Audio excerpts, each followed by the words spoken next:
ایک اور بلند تر صلوات پڑھتے ہیں۔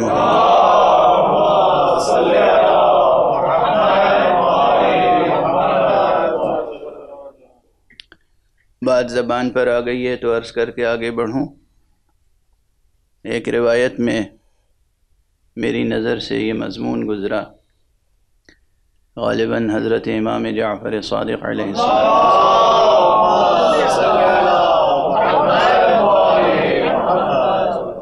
نے صلوات کی معنویت کو بیان کرتے ہوئے فرمایا کہ تم جانتے ہو یہ صلوات کیا ہے؟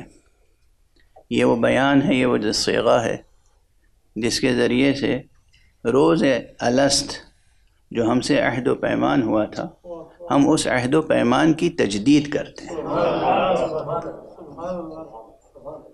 ایک صلوات پڑھ دیجئے محمد۔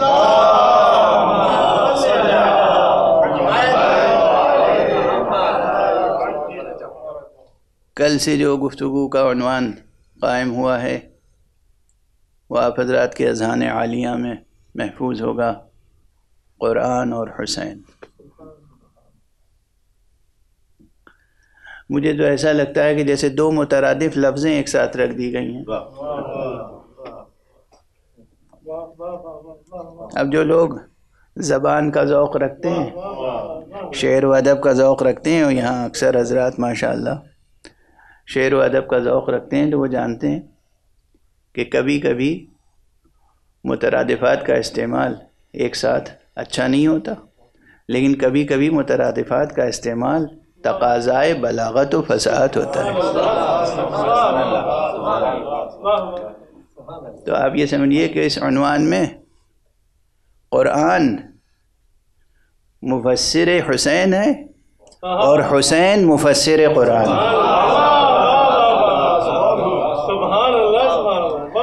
ان دونوں میں رشتہ یہ ہے کہ کہیں کہیں قرآن معرف حسین ہے اور کہیں حسین معرف قرآن۔ یہ عجب رشتہ ہے اس میں۔ اور فرما رہے ہیں آپ قرآن اور حسین۔ میں واقعاً شکر گزار ہوں منتظمین کا کہ انہوں نے اس عنوان کی طرف متوجہ فرمایا کہ جو وقت کا تقاضا بھی ہے، اور یقین فرمائیے چاہے وہ ماضی کی بات ہو یا حال کی یا مستقبل کی، ماضی میں بھی جب وحی کا انکار ہوا تھا تو قرآن کو حسین نے سمجھایا تھا۔ آج بھی قرآن مجید کی حقیقت پر اعتراضات ہو رہے ہیں تو ہم حسین کے سہارے سے سمجھیں گے، اور قیامت تک جب بھی قرآن مجید پر کوئی اعتراض ہوگا یا اشکال وارد ہوگا تو ذکر حسین کے سہارے سے اور اس صدائے حسینی کی برکت سے انشاءاللہ جواب دیا جائے گا جو نو کے نیزہ پہ بلند ہوئی تھی اور جاری و ساری ہے۔ قرآن اور حسین بہت معنی خیز عنوان ہے۔ حالانکہ یہ پہلی مرتبہ میں اس عنوان پہ گفتگو نہیں کر رہا ہوں، یہ عرض کر دوں مجھ سے قبل یقیناً بہت سے خطباء نے اور علماء نے اس عنوان پہ گفتگویں کی ہوں گی، اور بعض حضرات نے مقالے بھی لکھے ہوں گے، بعض کتابچے میری نظر سے گزرے بھی ہیں۔ یہ قرآن مجید کے اسالیب پر جو لوگ کام کرتے ہیں یا کرتے رہے ہیں یا کریں گے مستقبل میں، وہ یاد رکھیں قرآن کا ایک اسلوب یہ ہے، شأن اعجاز قرآنی میں سے ایک شأن یہ ہے کہ وہ بہت تفصیلی مطالب کو ایک دو لفظوں میں ادا کر دیتا ہے، اور کبھی کبھی کسی ایک حرف کو اتنا پھیلا دیتا ہے کہ پورا قرآن وجود میں آ جاتا ہے۔ بھائی بائے بسم اللہ میں اور قرآن مجید میں کیا ربط ہے؟ یہ تو وہ نقطہ ہے اور وہ اشارہ ہے کہ جس میں جو آپ تمام حضرات تقریباً متوجہ ہیں اچھی طرح سے۔ اجمالاً کل میں نے عرض کیا کہ خود قرآن مجید ایک عظیم وجودی حقیقت ہے، ایک زندہ حقیقت ہے۔ قرآن مجید صرف لفظوں کا مجموعہ نہیں ہے، عبارتوں کا مجموعہ نہیں ہے، زبانی بیانات کا مجموعہ نہیں ہے، معجزہ ہے۔ معجزہ امر اعتباری نہیں ہوتا، معجزہ امر وجودی ہوتا ہے، معجزہ امر وجودی ہوتا ہے، اور جو وجود جتنا عظیم ہوتا ہے اس کے اتنے زیادہ نام ہوتے ہیں۔ اللہ سبحانہ و تعالیٰ کا وجود مبارک و مقدس نام متناہی وجود ہے۔ اللہ کے نام کتنے ہیں؟ وہ بھی نام متناہی ہیں۔ یہ جو آپ سنتے رہتے ہیں کہ 99 حروف اسماء حسنہ ہیں، یہ تو بقدر ظرف قلب و ذہن عمومی بشری،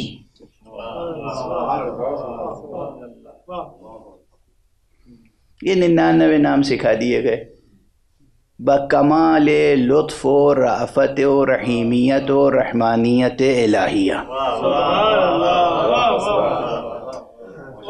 یہ چند نام سکھا دیے گئے، ورنہ حق سبحانہ و تعالیٰ کے اسماء نامتناہی، کوئی نہیں گن سکتا۔ اور جو لوگوں نے اسی طرح رسول اللہ صلی اللہ علیہ وآلہ وسلم،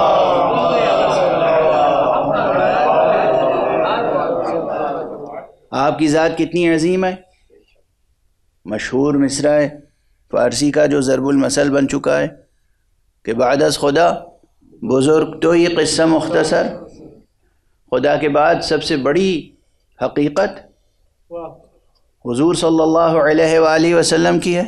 تو حضور کے کتنے نام ہیں؟ حضور کے بھی بہت نام ہیں، خود قرآن مجید میں آپ کے القاب اور اسماء بہت ہیں، اور احادیث سے جو مستنبط ہوتے ہیں وہ بہت ہیں۔ بعض القاب آپ کے ایسے ہیں جو بمنزلہ اسم ہو چکے ہیں، مثلا مصطفیٰ صلی اللہ علیہ وآلہ وسلم، ضرور آپ کا اسم گرامی محمد ہے صلی اللہ علیہ وآلہ وسلم، آپ کا دوسرا نام احمد ہے، لیکن مصطفیٰ بھی آپ کا وہ اسم گرامی ہے کہ اگر بغیر کسی قید و شرط کے، بغیر کسی اور قرینے کے صرف نام گرامی مصطفیٰ کہا جائے تو ذہن ایک ہی ذات کی طرف جاتا ہے۔ اب یہ الگ بات ہے کہ جب آپ تاریخ کا مطالعہ کریں گے اور ادب کا مطالعہ کریں گے تو یہ ایک حیرت انگیز انکشاف ہوگا کہ آپ کو یہ لقب سب سے پہلے آپ کے عم بزرگوار جناب ابو طالب نے عطا فرمایا تھا۔ آپ نے فرمایا تھا هو المصطفیٰ هو المصطفیٰ من سرها وکریمها۔ آپ نے اپنے قصائد میں جو نعتیہ قصائد ہیں، حضور علیہ الصلاۃ والسلام ہی کی طرح آپ کے نفس رسول اور وصی برحق حضرت امام امیر المومنین علی ابن ابی طالب علیہ الصلاۃ والسلام،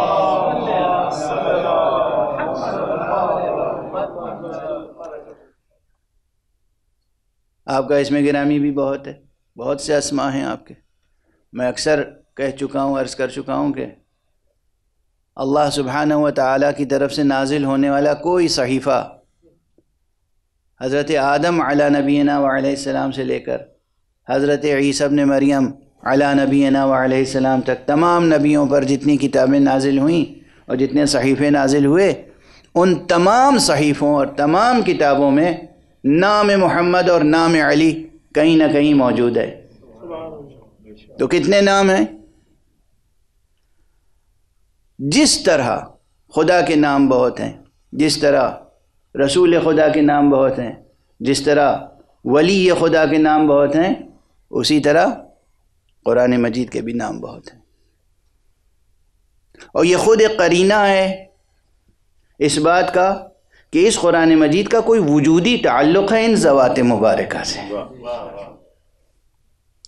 اور اب ایک بڑی بحث ہے سمیٹ کے ایک جملے میں کہہ دوں، اور آپ اپنے ذوق ایمانی کے ساتھ بس اسے سماعت فرما لیجئے اور محفوظ کر لیجئے۔ قرآن مجید ہے کلام اللہ، اللہ کا کلام، ورڈ آف گاڈ۔ کلام اللہ اور کلمت اللہ کی بحث میں جب آپ آگے بڑھیں گے تو یہ بحث بھی سامنے آئے گی کہ کلام اللہ کی دو قسمیں ہیں، کلمات اللہ کی دو قسمیں ہیں، ایک ہے قولی، ایک ہے فعلی۔ قولی کلام اللہ کا مجموعہ ہے قرآن، اور فعلی کلام اللہ کا مجموعہ یہ پوری کائنات ہے۔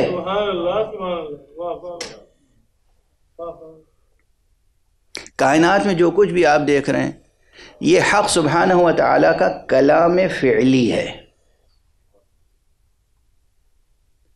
اس کے کن کے بغیر کوئی چیز تو وجود میں نہیں آ سکتی نا۔ آپ کو حیرت کیوں ہو رہی ہے؟ اب یہ بحثیں عام طور پر گوش گزار نہیں ہوتی ہیں، اس لیے غالباً حیرت ہو رہی ہے، ورنہ آسمان زمین اور جو کچھ آسمانوں اور زمینوں کے درمیان ہے سب کلام فعلی حق ہے۔ لیکن پروردگار عالم نے اس پوری کائنات میں سے کچھ ہستیوں کو چن کے بطور خاص انہیں کلمت اللہ کا لقب دیا ہے۔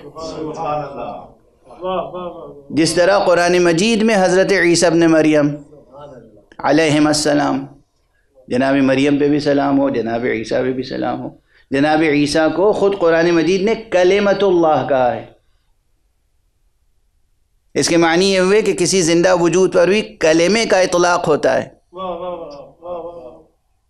اور اگر جناب عیسیٰ کلمت اللہ ہیں اور یہ قرآن مجید میں موجود ہے تو اس کی تفسیر کے طور پر اگر قرآن مجید کے دوسرے آیات کی تعویل میں غور کریں اور پھر معصومین علیہم الصلاۃ والسلام کا یہ بیان سامنے رکھیں کہ انہوں نے فرمایا نحن کلمات اللہ، ہم ہیں کلمات خدا، تو اس کے معنی ہے کہ مصطفیٰ صلی اللہ علیہ وآلہ وسلم بھی کلمت اللہ ہیں،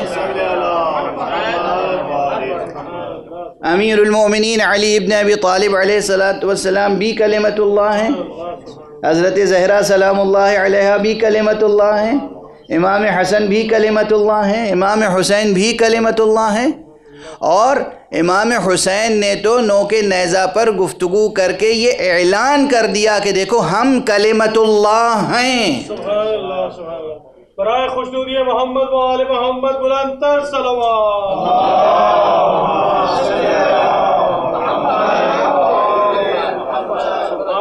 بہرحال اب اس قرآن مجید کے اسماء بہت ہیں، بہت سے نام ہیں، میں نے اشارہ کر دیا، آپ میں جس میں ذوق مطالعہ اور تحقیق کا ذوق ہوگا، جستجو ہوگی، وہ مطالعہ کرے گا۔ آج کل تو انٹرنیٹ پر سب کچھ موجود ہے، آپ اگر لائبریری جانے کی فرصت نہیں رکھتے تو آپ کے پاس لائبریری آ جاتی ہے۔ اب علم نہ حاصل کرنے کا کوئی عذر نہیں رہ گیا۔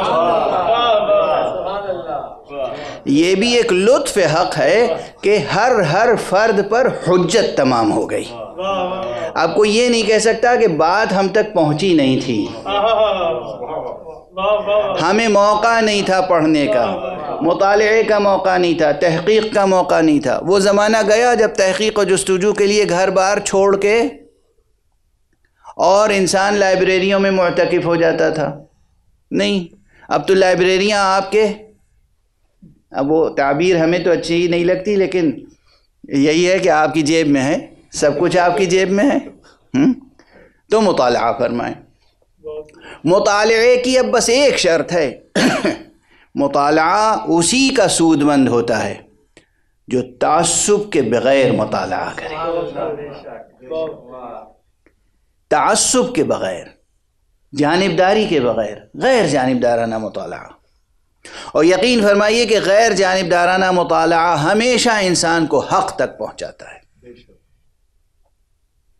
تو اب یہ موضوع ہے، آپ حضرات تحقیق کریں کہ قرآن مجید کے کتنے نام ہیں اور ہر نام کی تاثیر کیا ہے۔ اب دوسری نام کے بعد صاحب نام کی بات ہوتی ہے، نام کے بعد ذات کی بات ہوتی ہے، اسم کے بعد مسمہ کی بات ہوتی ہے۔ قرآن ہے کیا جس کے اتنے نام ہیں؟ میں کہہ رہا ہوں کہ یہ صرف لفظوں کا مجموعہ نہیں ہے، یہ صرف جملوں کا مجموعہ نہیں ہے۔ اب اس پر بڑی بحثیں رہی ہیں تاریخ میں، کچھ بحثیں تو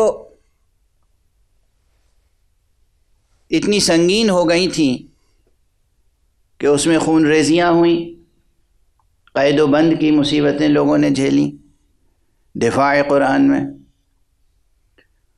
مسلکی تعصبات سے بہت بلند ہو کر یہ گفتگو کر رہا ہوں۔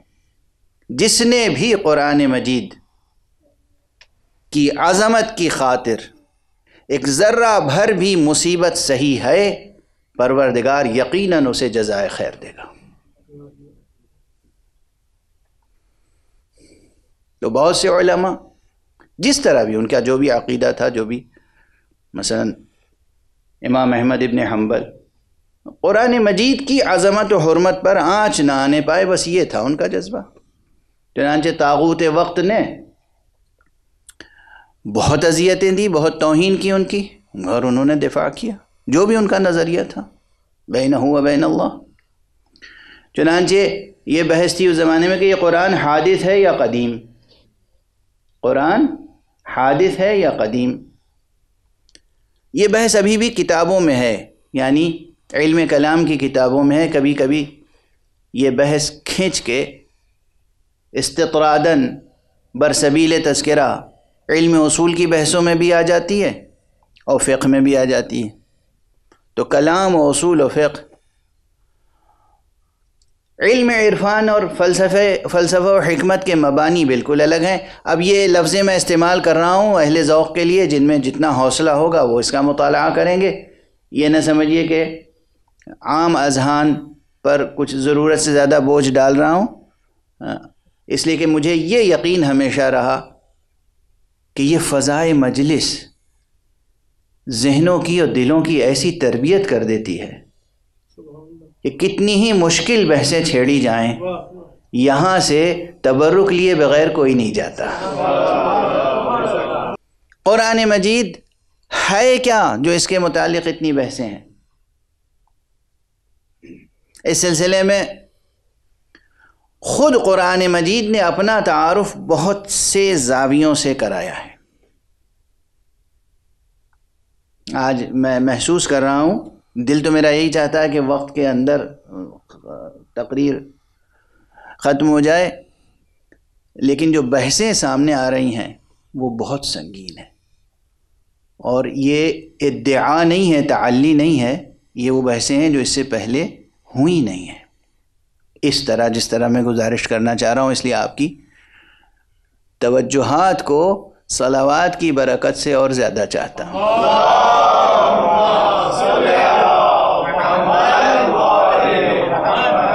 جزاکم۔ قرآن مجید میں نے کہا، اکثر کہا ہے، کہتا آیا ہوں، یہ ایک زندہ وجود ہے، سانس لیتا ہوا زندہ وجود۔ اسے صرف بے جان لفظوں کا مجموعہ نہ سمجھیں۔ تو پھر ہے کیا بالآخر؟ قرآن مجید سے متعلق خود قرآن نے جو تعارف اپنا کرایا ہے، اس میں سے ایک مقام صرف شاید آج عرض کر سکوں، اور وہ ہے سورہ مبارکہ زخرف کی ابتدائی آیتیں۔ بسم اللہ الرحمن الرحیم، حامیم والکتاب المبین، انا جعلناہ قرآنا عربیا لعلکم تعقلون وَإِنَّهُ فی ام الکتاب لدینا لعلی حکیم۔ عجیب مقام سخن ہے، اور اگر اتنی ہی بات سمجھ لی جائے، یہی آیتیں تحلیل کر لی جائیں، تو قرآن مجید سے متعلق یہ بحث بھی حل ہو جائے گی کہ قرآن حادث ہے یا قدیم، اور حادث ہے تو کس لحاظ سے، اور قدیم ہے تو کس لحاظ سے۔ اب ایک سادہ سا جملہ تو میں یہ عرض کر دوں جو میرے نزدیک خلاصہ مطالب ہے. دیکھیے بہت سینکڑوں صفحات کی بحث کا خلاصہ 2 فقرہ ہے. قرآن مجید اپنے ان لفظوں کے اعتبار سے حادث ہے. قرآن مجید اس میں پوشیدہ معانی کے لحاظ سے قدیم ہے. غور فرمایا آپ نے؟ ان لفظوں کی روشنی میں حادث ہے.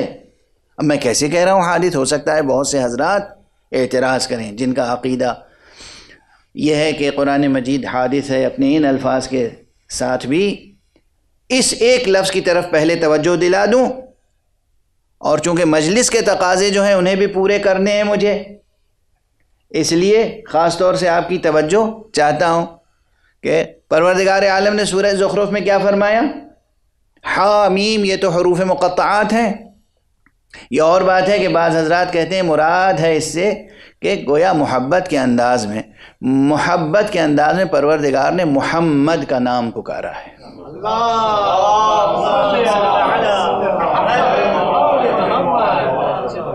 حامیم، اے میرے محمد، والکتاب المبین، قسم ہے کتاب مبین کی. اب میں اس کی تشریح ابھی نہیں کروں گا ورنہ ٹھہر کے رکوں تو ہا پر، میم پر، کتاب پر، مبین پر ہر ایک پہ بحث ہوگی نا.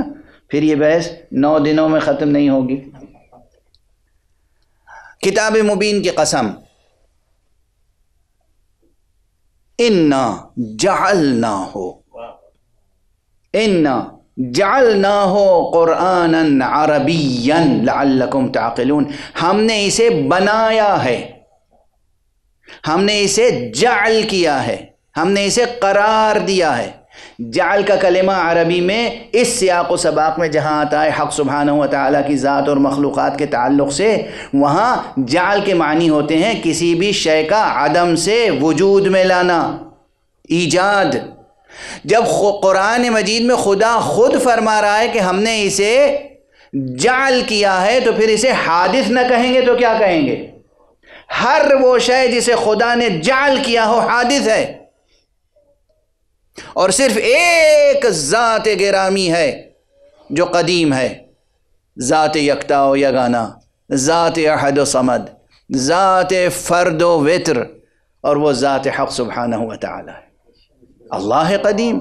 ہم تعدد قدماء کے قائل نہیں ہیں، ایک سے زیادہ قدیم نہیں ہے. محمد کا نور نہ جانے کب سے ہے مگر ہم اسے قدیم نہیں کہتے. نور مبارک امیر المومنین نہ جانے کب سے ہے، ہم اسے قدیم نہیں کہتے. نور مبارک زہرا نہ جانے کب سے ہے، ہم اسے قدیم نہیں کہتے. انوار خمسہ نجبا، یہ محمد و علی، یہ فاطمہ و حسن و حسین، ان کے نورانی وجود خلقت آدم کے بہت پہلے سے ہیں. ہمارے لیے تو یہ چیز آئینہ ہے. جن کے لیے شکوک ہوں، شبہات ہوں، مسائل ہوں، تو ان سے بس یہی کہہ سکتا ہوں عاجزانہ کہ ذرا مطالعہ کریں، تحقیق کریں، جستجو کریں. جس چیز کا علم نہ رکھتے ہوں اس کا انکار نہ کریں. بغیر علم کے انکار کرنا عالم ہونے کی دلیل نہیں، جاہل ہونے کی سند ہے. بغیر علم کے انکار کرنا یا بغیر علم کے اقرار کرنا. اقرار بھی نہ کیجیے، تحقیق کیجیے، جستجو کیجیے، لیکن اگر آپ اقرار نہیں کر سکتے انکار بھی نہیں کر سکتے. بہرحال جستجو شرط ہے، انکار نہ کیجیے. تو نہ جانے کب سے ہیں یہ انوار قدسیہ، مگر ہم انہیں قدیم نہیں کہتے، اس لیے کہ حق سبحانہ و تعالیٰ کے مخلوق ہیں. قرآن مجید کے لیے اللہ خود فرما رہا ہے کہ انا جعلناہ قرآنا عربیا لعلکم تعقلون، ہم نے اسے بنایا ہے قرآن عربی. ٹھہر جائیے یہاں پر. دوسری آیت کیا ہے اس کے فوراً بعد؟ وَإِنَّهُ وَإِنَّهُ فِي أُمِّ الْكِتَابِ لَدَيْنَا لَعَلِيٌّ حَكِيمٌ، اور بے شک یہ یعنی یہی قرآن، فی ام الکتاب، ام الکتاب میں۔ اب معلوم ہوا کہ جو لوگ ہر جگہ ام الکتاب کو بھی قرآن ہی کہتے ہیں یہ خطا ہے۔ ام الکتاب ظرف ہے اور قرآن اس میں مظروف۔ یہ قرآن ام الکتاب میں کیا ہے؟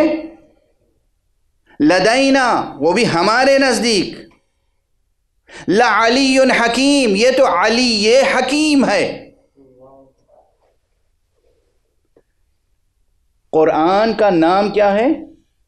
میں نہیں نام دے رہا ہوں قرآن کو، قرآن کو میں کوئی نام نہیں دے رہا ہوں، قرآن کو قرآن میں اللہ علی حکیم کا نام دے رہا ہے اور فرما رہا ہے کہ یہ میرے نزدیک ام الکتاب میں علی حکیم ہے۔ اب بتائیے کہ یہ اور فرق قرار دیا، یہ جو طور وجود ہے عربی مبین میں، یہ اس لیے ہے تاکہ تم سمجھ سکو وہ طور وجود کوئی اور ہے جو ام الکتاب میں ہمارے نزدیک علی حکیم ہے۔ صلوات پڑھ دیجئے محمد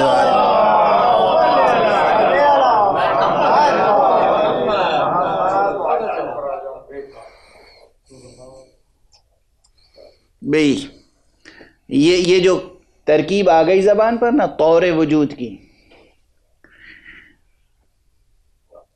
اس کی طرف تھوڑا سا اشارہ کر دوں۔ ظاہر ہے آپ میں سے ہر ایک فلسفے کا طالب علم نہیں ہوگا، لیکن یہ فلسفے کی ابتدائی تعلیمی کتابوں میں یہ بحث آتی ہے کہ اطوار وجود یعنی فیزز آف ایگزسٹنس یہ 4 ہیں۔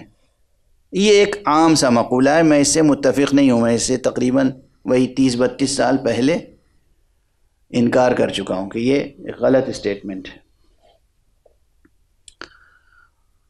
اور یہ بھی نہیں کہ جو بعض حکماء نے کہا 5 ہیں اور 6 ہیں اور 7 ہیں، نہیں، اطوار وجود نامتناہی ہیں،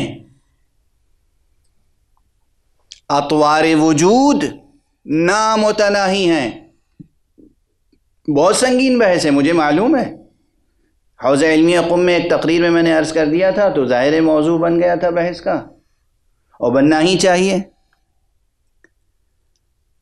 نہ 4 نہ 6 نہ 5 نہ 7، مثلا جناب ملا صدرہ کے لیے کہا جاتا ہے کہ انہوں نے کہا 7 اطوار وجود ہیں، یہ بھی نارسائی ہے۔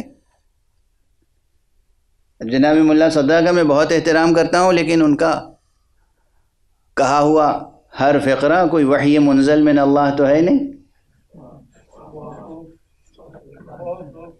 نہ جناب ملا صدرہ معصوم تھے اور نہ ان کا کلام جو ہے وحی منزل ہے، تو اس اعتبار سے اطوار وجود کی بحث ان کی بہت تشنا ہے، بہت تشنا ہے۔ اطوار وجود نہ 4 ہیں نہ 5۔ اب یہ 4 اور 5 ہے کیا، ایسے واضح کر دوں جلدی سے۔ پرانی مثال میں دے چکا ہوں، چونکہ اس لیے میں پرانی مثالیں دہرانے سے پرہیز کرتا ہوں، مگر مجبوراً دہرا دیتا ہوں۔ اور وہ مثال یہی ہے کہ عموماً جو کتابوں میں ہے فلسفی کی ابتدائی ایلیمنٹری کتابوں میں، وہ یہ ہے کہ کسی بھی شے کے 4 اطوار ہیں، 4 فیزز ہیں۔ کیا ہیں؟ ایک تو وہ حقیقت جو ہے، اور جیسے پانی ایک سیال حقیقت ہے، ایک بے رنگ سیال حقیقت، ایک مادہ جو آکسیجن اور ہائیڈروجن کا مرکب ہے، جس سے انسان کی پیاس بجھتی ہے، جس سے درختوں کو سینچا جاتا ہے، اور جو سبب حیات ہے اس کرۂ ارض پر، یہ ایک حقیقت ہے۔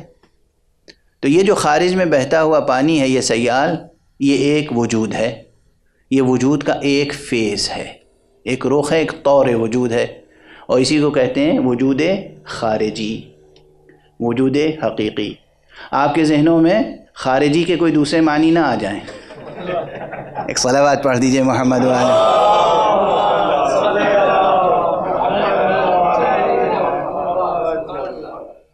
کائنات کی ہر چیز خارجی ہو سکتی ہے، مگر پانی خارجی نہیں ہو سکتا۔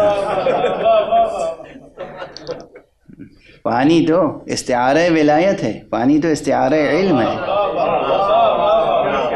پانی تو استعارہ ہدایت ہے، پانی تو استعارہ حیات ہے، بلکہ سبب حیات ہے، اس کو عرض پر مفید حیات ہے۔ تو یہ پانی، اس کے کہتے ہیں اصطلاح فلسفہ میں وجود خارجی یا وجود حقیقی۔ اب اس کو آپ نے ایک نام دے دیا، ایک لفظ پانی، تو یہ لفظ کیا ہوا؟ نام ہی تو ہے۔ لیکن جب یہ نام دے دیا اور یہ مستقر ہو گیا، معلوم ہوا کہ یہی نام ہے اس کا، تو جب بھی آپ پانی کہیں گے تو آپ کے ذہن میں وہ پانی آ جائے گا، یعنی اس کی ماہیت آ جائے گی۔ جیسے میں نے ابھی کہا پانی، اور آپ کے ذہنوں میں پانی کا تصور آ گیا، ماہیت آ گئی۔ تو یہ جو لفظ ہے جو زبان سے ادا ہوا، اسے لفظ کہتے ہیں۔ تو یہ ایک طور وجود ہے اسی کا، اسی پانی کا ایک فیز ہے، اور یہ فیز کون سا ہے؟ وجود لفظی۔ اب اس کے بعد جناب والا آپ نے اسی لفظ کو لکھ دیا کاغذ پر، یہ ہو گیا وجود کتبی۔ اور یہ وجود کتبی پڑھ کر یا وجود لفظی سن کر یا وجود خارجی دیکھ کر آپ کے ذہن میں جو پانی کی ماہیت آ گئی، پانی کا تصور آیا، یہ ہے وجود ذہنی۔ واضح ہے نا؟ تو یہ چار میں حصر کر دیتے تھے، وجود ذہنی، وجود لفظی، وجود کتبی، وجود عینی یا خارجی یا حقیقی۔ اس فقیر کا یہ معروضہ ہے کہ وجود چار، یہ فیزز، یہ اطوار وجود چار میں محدود نہیں ہے، بلکہ نامتناہی ہیں۔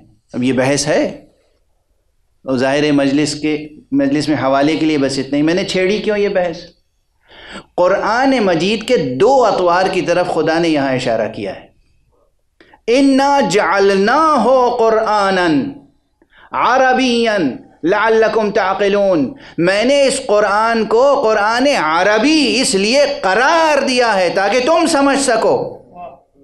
تو یہ قرآن عربی ایک طور وجود ہے، ایک فیز ہے قرآن کا، حقیقت قرآن کا ایک طور وجود یہ لفظ عربی ہے۔ اور وہیں خود اعلان فرما دیا، وَإِنَّهُ، اور بے شک، بتحقیق، دراصل، وَإِنَّهُ فِي أُمِّ الْكِتَابِ لَدَيْنَا لَعَلِيٌّ حَكِيمٌ، ہمارے نزدیک تو یہ قرآن جو عربی الفاظ کی شکل میں تمہارے سامنے ہے وہ علی حکیم ہے، یعنی کسی اور طور وجود کی طرف متوجہ کیا گیا۔ واضح ہے؟ وہ طور وجود جو علی حکیم ہے وہ لدینا ہے، یعنی عند اللہ۔ جو چیز عند اللہ ہے، جو چیز علم الہی کا حصہ ہے، علم الہی چونکہ جزو ذات الہی ہے، جز تو ایک مجازی بیان ہے، صفت ذات الہی ہے علم، اس لیے وہ قدیم ہے۔ اور یہ لفظ جو قرار دیا حق نے، جو بعد میں وجود میں آیا، یہ حادث ہے۔ غور فرما رہے ہیں؟ اسی لیے میں نے عرض کیا کہ یہ لفظ عربی حادث ہے، لیکن اس کے اندر پوشیدہ معنی قدیم ہے، چونکہ ظرف علم الہی میں ہے۔ یہ قدیم ہے چونکہ ظرف علم الہی میں ہے، اور چونکہ یہ کسی اور نے تو بنایا نہیں، اس لیے اس حقیقت سے یہ حقیقت جدا نہیں ہو سکتی، اور چونکہ جدا نہیں ہو سکتی اس لیے کسی غیر کو حق تصرف اس میں حاصل نہیں ہو سکتا۔ اس لیے ممکن نہیں ہے کہ خدا موجود ہو اور اس کے کلام میں کوئی تصرف کر لے، وہ بھی اس کلام میں جس کلام کو اس نے اپنی حفاظت میں رکھا ہو، اور ظاہری دنیا میں بھی ایسے محافظ عطا کیے ہوں جن محافظوں کے سامنے کوئی بت نہیں ٹھہر سکتا، کوئی فرد نہیں ٹھہر سکتا، کوئی لشکر ٹھہر نہیں سکتا۔ علی جیسا محافظ، حسن و حسین جیسے محافظ، ان معصوم اولیاء اور حجتوں کی طرح محافظ قرآن موجود ہوں، قرآن میں تحریف ہو جائے؟ وقت تیزی سے گزرا چلا جا رہا ہے، اور میں جو مثالیں عرض کرنا چاہ رہا تھا طور وجود پر، یہ ذرا اور واضح کر دوں۔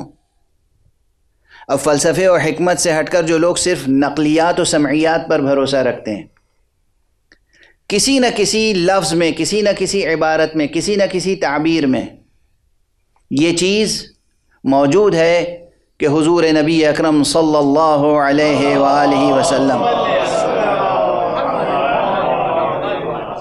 نے ارشاد فرمایا کنت نبیا وآدم بین الماء والطین، میں نبی تھا اس وقت بھی جب آدم آب و گل کے درمیان تھے۔ یہ ممکن ہے کہ ذات نہ ہو اور منصب ہو؟ یہ ممکن ہے کہ ذات نہ ہو اور منصب ہو؟ کل بھی میں نے اس طرح کا کوئی جملہ عرض کیا تھا، یہ ممکن نہیں ہے۔ تو حضور علیہ الصلاۃ والسلام تو صلب حضرت عبد المطلب سے، صلب حضرت عبداللہ سے، رحم حضرت آمنہ سے، سلام اللہ علیہم اجمعین، پروردگار ہمارے نبی کے آباء و اجداد پر درود و سلام نازل فرمائے۔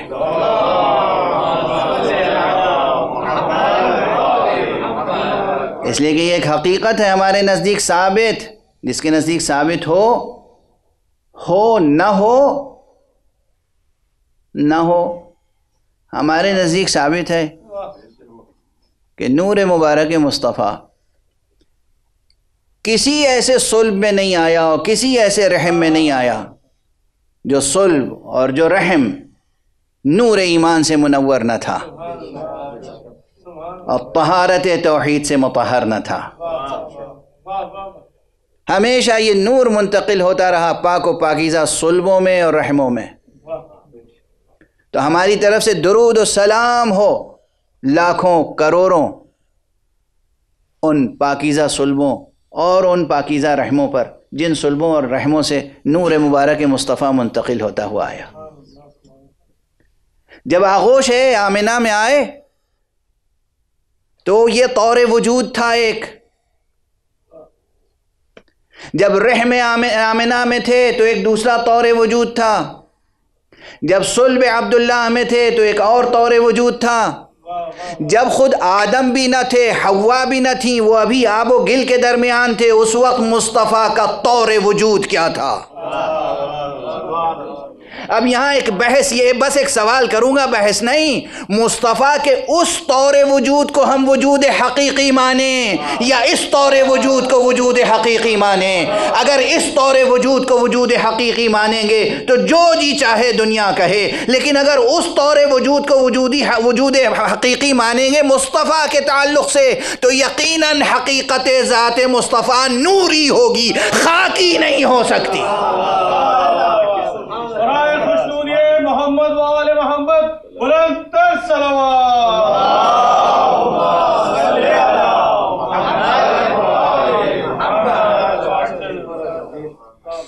حضور نے فرمایا ہے نا، اب یہ اطوار وجود کی بحث میں آئے گی یا نہیں؟ یہ بات آئے گی۔ آخر وہ کون سا طور وجود تھا؟ فرمانے کنت نبیًا، میں اس وقت نبی تھا جب ابھی آدم آب و گل کے درمیان تھے۔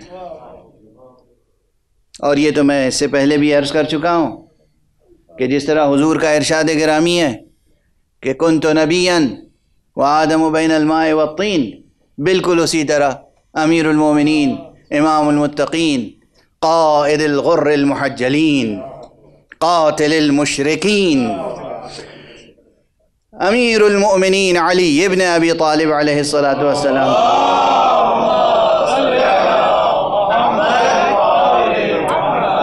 ارشاد گرامی بھی یہی ہے کہ آپ نے فرمایا کنت ولیًا وآدم بین الماء والطین، میں اس وقت بھی ولی تھا جب آدم آب و گل کے درمیان میں تھے۔ تو یہ نبی تھے اس وقت جب ابھی آدم آب و گل کے درمیان میں تھے، یہ ولی تھے اس وقت جب آدم آب و گل کے درمیان میں تھے۔ تو یہ قرآن اس وقت کس شکل میں رہا ہوگا؟ ابھی عرب قوم وجود میں نہیں آئی، ابھی عربی زبان نے تشکیل نہیں پایا، ابھی عربی زبان کی تشکیل نہیں ہوئی، ابھی عربی زبان کی تشکیل نہیں ہوئی۔ عام انسانیات کا مطالعہ کیجئے، لسانیات کا مطالعہ کیجئے، ہیں ٹھیک ہے نا؟ وہ علم الوضع میں جا کر بحث کریں گے کہ واضح تمام لغات کا کون ہے، اللہ ہے یا بندے ہیں یا دونوں کے اشتراک سے، یہ سب بحثیں خالص علمی ہیں۔ لیکن عام انسانی تاریخ کیا کہتی ہے، عام محققین، عام ریسرچرز کیا کہتے ہیں؟ عربی کب وجود میں آئی؟ آدم کی زبان بھی عربی نہیں تھی، نوح کی زبان عربی نہیں تھی، حضرت ابراہیم کی زبان عربی نہیں تھی۔ پہلے سے عربی زبان وجود میں ہوتی تو تورات عربی میں آتی، انجیل عربی میں آتی۔ ہمیں معلوم ہے تورات کی زبان کیا ہے، انجیل کی زبان کیا ہے، عبرانی زبان، سریانی زبان، آرامی زبان، آشوری زبان، اکادی زبان، کتنی زبانیں خود اسی علاقے میں تھیں، تاریخ کے ساتھ ساتھ وجود میں آئیں اور منقرض ہوتی چلی گئیں۔ یہ تو برکت ہے قرآن مجید کی۔ عربی بھی کب کی مٹ چکی ہوتی اگر اس میں قرآن نازل نہ ہو گیا ہوتا۔ صلوات پڑھ دیں محمد و آل محمد۔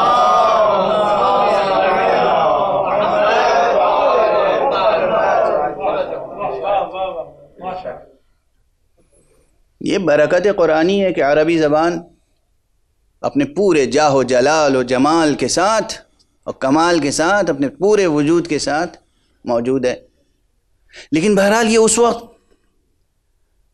جو قرآن تھا، اگر محمد نبی تھے تو ان کے پاس قرآن تھا یا نہیں؟ سوال ہے۔ اگر علی ولی تھے اور ولی مصطفیٰ تھے، وصی مصطفیٰ تھے، تو ان کے پاس علم قرآن تھا یا نہیں؟ علم الکتاب تھا یا نہیں؟ غور فرمائیں یہ بحث۔ ایک حقیقت کو ماننے سے بہت سی حقیقتوں کو ماننا پڑتا ہے، اور ایک حقیقت کو مان لینے سے بہت سی بے حقیقت باتوں کا انکار آسان ہو جاتا ہے۔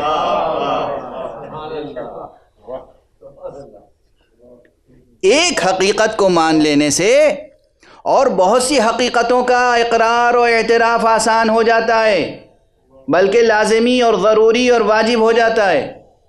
اور ایک حقیقت کو مان لینے سے بہت سی بے حقیقت باتوں کا انکار آسان ہو جاتا ہے، توہمات سے بچ جانا آسان ہو جاتا ہے۔ اگر یہ مان لیا کہ حضور صلی اللہ علیہ وآلہ وسلم نے فرمایا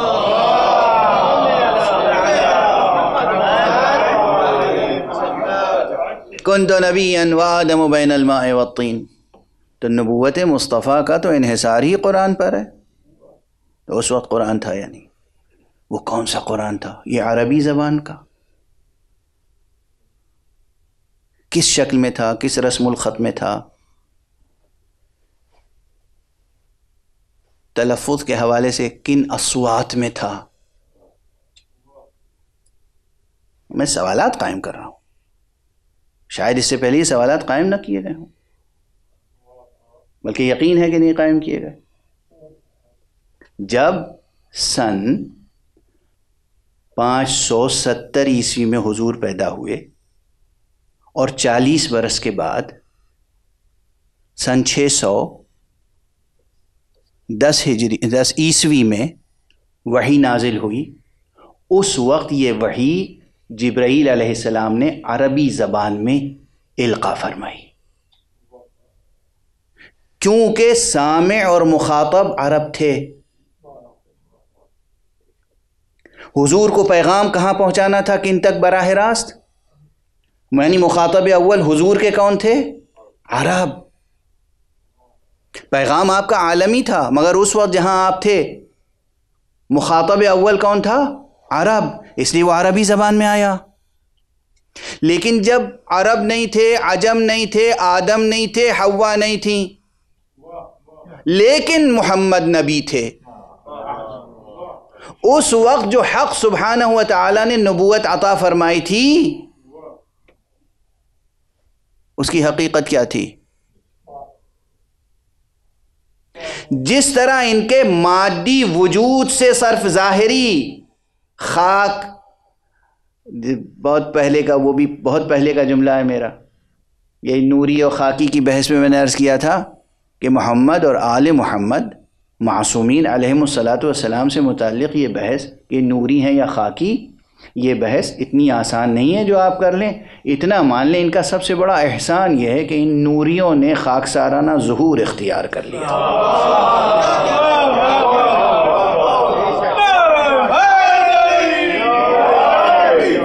ان نوری مخلوقات نے خاکسارانہ ظہور اختیار کر لیا. یہ ان کی سب سے بڑی قربانی تھی، یہ ان کا سب سے بڑا لطف تھا، کرم تھا، احسان تھا، ہم جیسے خاکیوں کو عالم نور تک لے جانے کے لیے. عالم نور سے آئے خاک پر تاکہ ہم خاکیوں کو عالم نور تک لے جائیں. تو جس طرح حضور کے اطوار وجود، ایک یہ طور وجود ہے، اسے ہم حقیقی کہیں یا اس طور وجود کو حقیقی کہیں؟ جواب نہیں دے رہا ہوں ابھی. کبھی کبھی سوال اتنا لذیذ ہوتا ہے کہ جواب دے کر اس لطف و لذت اور حظ کو اور شیرینی کو ختم کرنے کا دل نہیں چاہتا.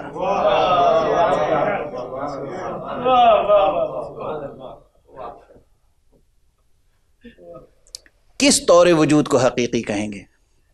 یہ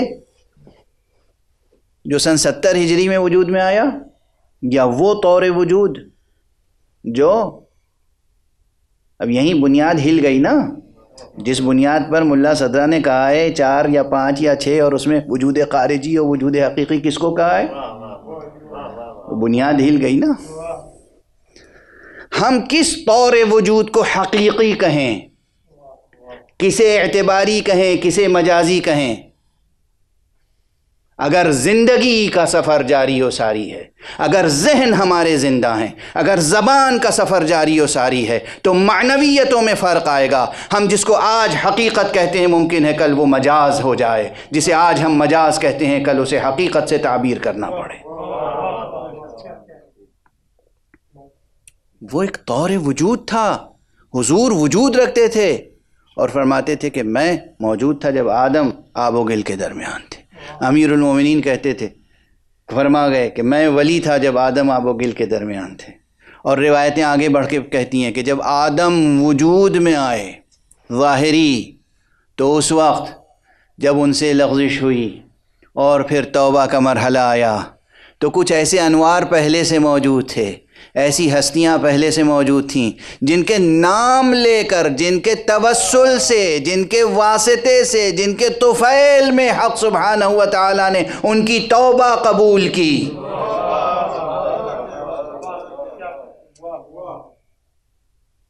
ہمارے ہاں یہ چیزیں حقیقت ہیں. جو حضرات مکتب اہل بیت کے ان افادات اور حقائق اور معارف سے آشنا نہیں ہیں، انہیں مکتب اہل بیت کا مطالعہ کرنا چاہیے، روایات اہل بیت. وہ کون تھیں ہستیاں؟ جب تمام ملائکہ کو سجدہ آدم کا حکم دیا گیا تھا تو وہ اس حکم سے مستثنیٰ تھیں. وہ کون سی ہستیاں تھیں؟ کون سے انوار تھے؟ اور وہ کون سا طور وجود تھا؟ اور اس طور وجود کو حقیقت سے تعبیر کریں گے، وجود حقیقی کہیں گے یا وجود ذہنی، وجود لفظی، وجود کتبی، وجود وہمی، وجود خیالی، وجود حسی، کیا کیا تعبیریں ہیں؟ ظاہر ہے میں کہہ چکا کہ وجود کے اطوار نامتناہی ہیں، دلائل کے ساتھ عرض کیا ہے میں نے. وہ دلیلیں ابھی آپ کے سامنے سب کی سب نہیں پیش کی، لیکن آپ کا ذہن اگر جوال ہے تو یقیناً بعض دلائل تک تو پہنچ ہی جائے گا. ایک صلوات پڑھ دیجئے محمد.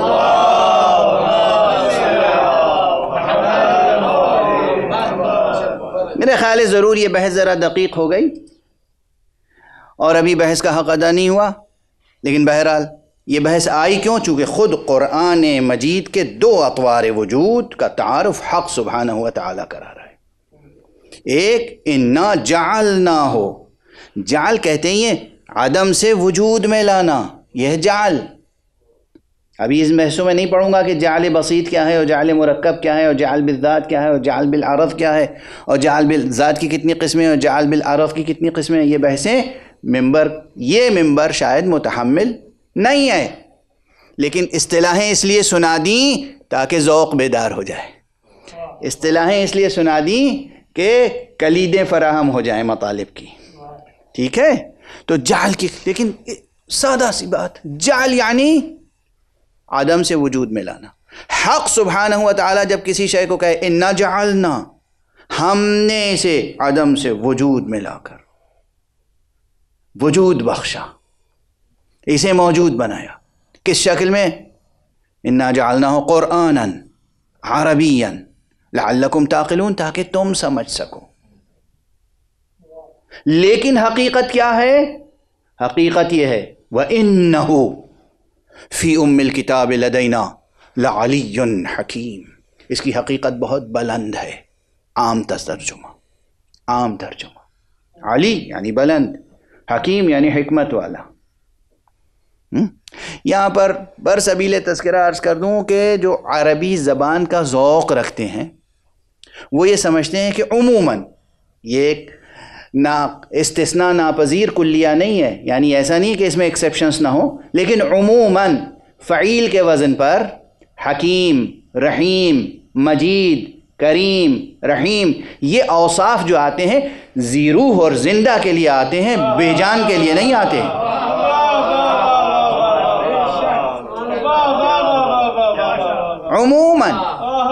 عموماً یہ اوصاف زندہ ذی روح کے لیے آتے ہیں، بے جان کے لیے نہیں آتے. استثناء ہے، جیسے کسی حجر کو حجر کریم کہتے ہیں، یعنی جواہرات، یا اس طرح استثناء ہے. عموماً اس وزن فعیل پر جو اوصاف آتے ہیں وہ جاندار کے لیے آتے ہیں. جب کہا جا رہا ہے کہ یہ جسے تم دو دفتیوں کے درمیان ایک بے جان کتاب سمجھتے ہو، یہ ہمارے نزدیک ایک بہت بلند زندہ حقیقت ہے جو حکمت والی ہے.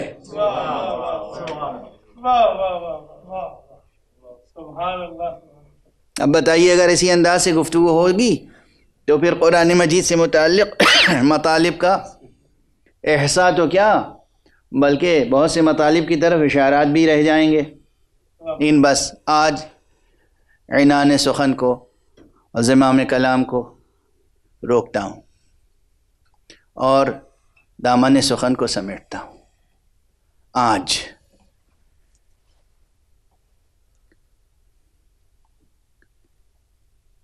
عموماً کل بات ادھوری رہ گئی تھی.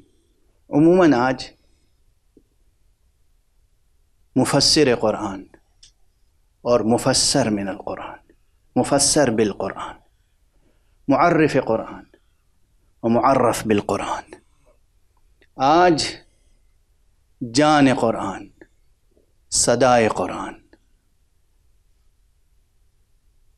حضرت ابو عبداللہ الحسین علیہ السلام کا